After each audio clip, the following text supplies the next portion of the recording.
My faithful wife hid that she sleeps for money with other men. I never see her money. My ex-wife and I first crossed paths in college, a time in my life when the world seemed brimming with endless possibilities. She was breathtakingly beautiful, one of those rare individuals who could light up a room just by walking into it. Her presence was magnetic, and it wasn't long before I realized she was the kind of person others naturally gravitated to. Everywhere she went, a swarm of admirers seemed to follow, mostly guys who appeared to be competing for her attention. We happened to share a few classes during those 4 transformative years, but I never made a move. It wasn't for lack of interest.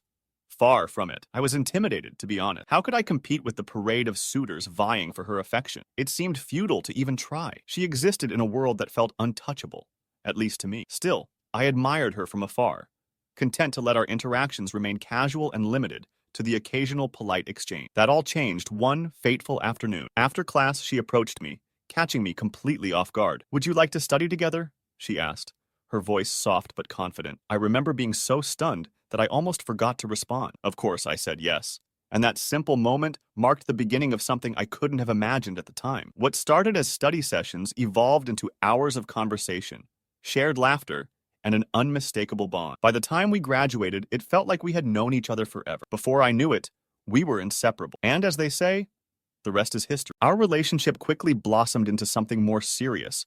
And not long after graduation, we got married. Life seemed to unfold effortlessly in those early days, as if the universe had perfectly aligned our paths. We both began our careers in the same industry, albeit at different companies. It was a competitive, male-dominated field, and while I found success early on, she faced an uphill battle. Despite her determination and tireless work ethic, she struggled to find her footing. Her first job didn't pan out, and within a year, she made the difficult decision to switch companies, hoping for a fresh start. Yet, the challenges persisted. In our 3rd year of marriage, everything changed. She became pregnant with our first child, a boy who would forever alter the course of our lives. I can still recall how radiant she looked during her pregnancy, even as she continued to work tirelessly, determined to balance her career aspirations with her impending motherhood. She navigated the physical and emotional demands of pregnancy with a grace that left me in awe. When our son was born, it felt like the culmination of all the love and dreams we had shared since our college days. But life had more challenges in store for us. Just a few weeks after giving birth, during what was supposed to be a routine physical, her doctor suggested a biopsy of her cervix. The results were devastating. Precancerous cells had been detected. I'll never forget the doctor's somber expression as he explained the situation. He advised that if we wanted more children, we needed to act quick. The condition would likely progress, and a hysterectomy would eventually be unavoidable. It was a heartbreaking reality, but we decided to take the risk. Once she had recovered enough from the first birth, she became pregnant again. Our second son arrived less than a year after the first, another bundle of joy who brought light into our lives during a time of uncertainty. But with his birth came the inevitability we had been dreading. Additional tests confirmed that the condition had worsened, and doctors strongly recommended that she undergo the procedure immediately.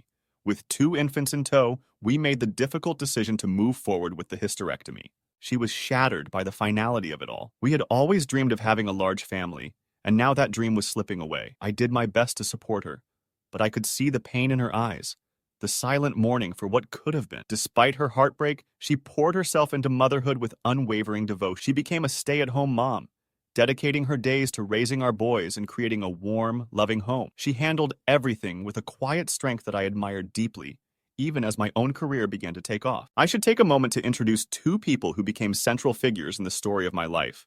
Our close friends, whom I'll call A and B. We met them during college, and from the very beginning, the 4 of us seemed destined to become lifelong friends. A was vibrant, ambitious, and always had an infectious energy that could fill a room. Her husband, B, was quieter, with a dry sense of humor that could catch you off guard and leave you laughing long after the punchline. Together, they were the kind of couple everyone wanted to be around, and their friendship brought a richness to our lives that we cherished. We shared countless moments together. When A and B started their family, it was around the same time we did, and their son was born just a few months before our first boy. The closeness of our families made it easy to bond even further. We spent holidays together, planned vacations, and hosted dinners that stretched late into the night, filled with conversation and laughter. We weren't just friends. We were family in every way that mattered. But life has a way of shifting the ground beneath. After their son was born, A returned to work, diving back into her career with the same determination that had always defined her. She quickly rose through the ranks and became remarkably successful in her field. B, on the other hand, faced a much tougher road. His industry was hit hard by the economic downturn in the early 2000s, and his job was eliminated. The months that followed were grueling for him. He sent out countless applications and faced rejection after rejection. Eventually, they made the pragmatic decision that he would stay home with their son while continuing to search for opportunities locally. Uprooting their lives wasn't an option they wanted to consider. It was during this time that my ex-wife and B began spending more time together. It seemed innocent enough at first. They both had young children and found comfort in supporting each other as stay-at-home parents. They organized play dates, took the kids to parks, and generally helped each other navigate the chaos of raising toddlers. But as the kids grew older and started school, their friendship took on a new dimension. They continued to spend time together, even when there was no reason for the children to be involved. Looking back, the signs were there, though I was too preoccupied with my career to notice. The truth came to light much later, but it was devastating to learn that they had crossed the line. What began as a friendship between two people sharing a similar stage in life had turned into an affair. For nearly a year, they carried on behind my back, weaving lies into the fabric of our lives. And yet, as damaging as their affair was, it wasn't the end of the story. The relationship between my ex-wife and B took a darker, more twisted turn when B began introducing new ideas. One day, after one of their morning encounters, he brought up a question that seemed to catch her off guard. Had we ever talked about having a threesome? It wasn't an entirely foreign concept. We had discussed it in passing over the years, more as a fantasy than anything we seriously considered. But for B, it was more than idle talk. He had a specific friend in mind, someone he wanted to bring into their bedroom. At some point, curiosity or recklessness got the better of her. She agreed, and the day arrived. This man, whom I'll call C, came over to B's house. From what I later learned, C wasted no time, shedding his suit and joining in while B and my ex-wife got warmed up, as she put it. The encounter itself was a bizarre mix of sordid and transactional. After they were done, C casually mentioned that he usually had to pay for such things, then left a couple of $100 bills on the table before walking out. It was then that he proposed something unexpected, a one-on-one session with my wife. She didn't give an answer right away, telling him she needed time to think about it. B, apparently intrigued by the idea, assured C that he'd follow up. What might have ended as an isolated incident didn't stop there. C later introduced another man who was also interested, and what began as a single questionable encounter evolved into something far more organized, a business of sorts. Over time, the arrangement became more sophisticated. Eventually, B found a new job, which meant he was no longer available to be involved directly. My ex-wife was left to manage things on her own, but by then she was fully invested. She used a second cell phone to keep her activities separate from our home life, a calculated measure to maintain secrecy. She rented a storage unit, which became her makeshift office and closet. It was there that she stored an ever-growing collection of outfits and accessories, many of which were specifically requested by her clientele. She even went so far as to purchase a car solely for these meetings. She didn't want her well-worn minivan, the one she used to ferry our kids to and from school, to be spotted parked outside a hotel. She insisted that her clients pay for the hotel rooms, always in cash, and she kept meticulous records of her finances. The storage unit became the hub of her operation, a place where she could change clothes, manage logistics, and ensure that our home life remained untouched by her secret. For all the secrets she kept, my ex-wife never let her second life visibly spill over into ours. At least, not in ways I could notice at the time. If she was bringing in money from what she was doing, it wasn't apparent. She never flaunted it or used it to directly impact our finances. On the surface, everything seemed completely ordinary. Our sons were enrolled in various day camps during the summer, which she said were covered by tightening the family budget. I didn't question it.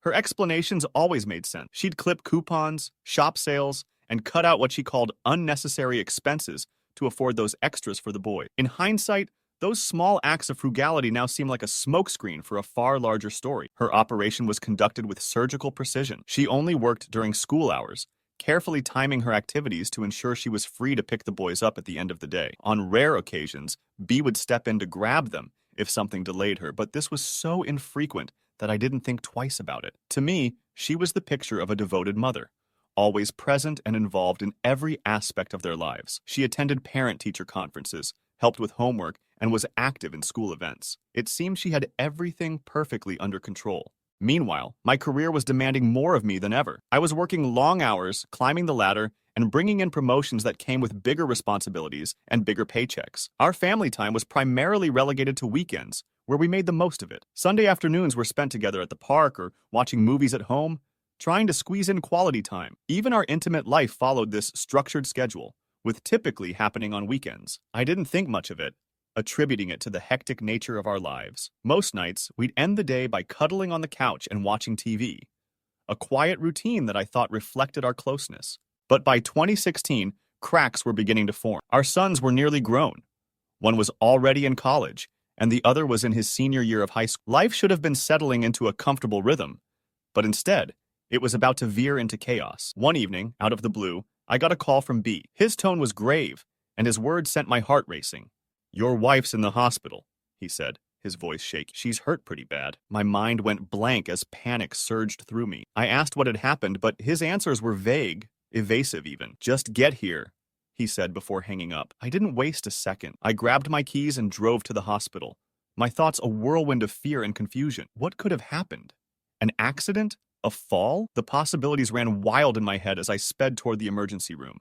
When I arrived, I was ushered into a sterile, brightly lit space where my wife lay hooked up to an array of machines. The sight of her took my breath away. Her face was swollen and bruised, her jaw wired shut. The doctors informed me that she had suffered a broken jaw, a fractured nose, and an orbital bone fracture, along with a possible concussion. They assured me she would recover, but the road ahead would be long and difficult. My heart ached seeing her in such a state, her once vibrant presence now reduced to this fragile, battered figure. A police officer was finishing up as I entered the room. He gave me a polite nod before leaving, but I was too distracted to ask him any questions. All I wanted was to understand what had happened. My wife, heavily sedated and groggy from the pain medication, was sobbing incoherently, her words a jumbled mess of gibberish. I tried to piece together what she was saying, but it was no use. She slipped in and out of consciousness, leaving me with more questions than answers. A nurse came over and gently suggested that I let her rest. "She's been through a lot," the nurse said. "She needs time to heal." Before I left the room, the nurse handed me a small plastic bag containing my wife's clothes. It was standard procedure, she explained, but something about the items inside stopped me cold. The dress was unfamiliar, short, tight, and completely out of character for her usual style. And then there were the heels. My wife never wore heels, not even for special occasions. I couldn't shake the feeling that something was off. "Are you sure these are hers?" I asked, holding up the bag. The nurse nodded. "These were brought in from the hotel room," she said matter-of-factly before turning back to her work. Later that night, as the fog of her medications began to lift, she managed to speak more coherently. What she said was fragmented, but the weight of her words hit me like a sledgehammer. The hospital room was quiet except for the rhythmic beeping of machines, and I leaned in to catch her whispered confession. She mentioned being attacked, though she avoided specifics, claiming she didn't remember much. Her tears flowed freely, mixing with the pain and shame that seemed to radiate. She drifted off again, mid-sentence, leaving me in a storm of unanswered questions. Unable to sit idle, I decided to call my youngest son and asked him to come to the hospital to sit with her. Once he arrived, I stepped out to make another call, the one that had been gnawing at the back of my mind since earlier in the evening. I needed to talk to B. He was the one who had called me, and I needed to know how he found out what had happened before I did.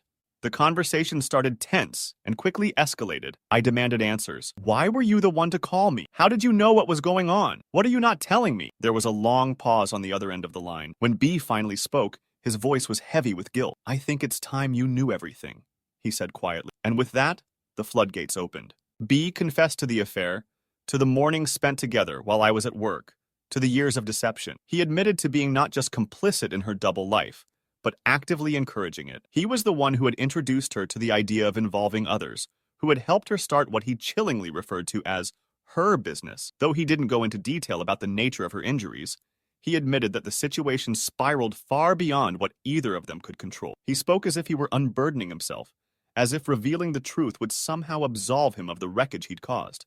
By the time I hung up, my hands were shaking, my heart pounding with anger and disbelief. The life I thought I knew had been shattered into pieces I didn't even recognize. In the days that followed, we brought her home from the hospital. She had surgery to repair her jaw, while the broken nose and orbital bone would need time to heal. As her physical strength returned, so did her memory, and eventually, she shared the full scope of what had happened. It was worse than I had imagined. The assault that landed her in the hospital was the result of an altercation with a client who had grown violent. She had tried to maintain control over her secret world, but it had ultimately consumed her. The fallout was swift and irreversible. I confronted her about everything: the affair with B, the so-called business, the lies that had defined so much of our marriage. She didn't deny any of it. She cried, begged for forgiveness, and insisted she never meant to hurt me or our boys. But there was no going back. The betrayal was too deep, the wounds too raw. I told her we were done. The words felt like ripping out a piece of my soul, but there was no other choice. I asked her to move out of the house, and she complied without argument, packing her things and leaving quietly. To my disbelief, she moved in with B, the man who had been her partner in deception. It was a final, devastating blow. I filed for divorce soon after. The process was long and painful, filled with moments where I questioned everything: our marriage, my own judgment, and whether I could have done something differently to prevent it all. But in the end, the divorce was finalized, and we went our separate ways.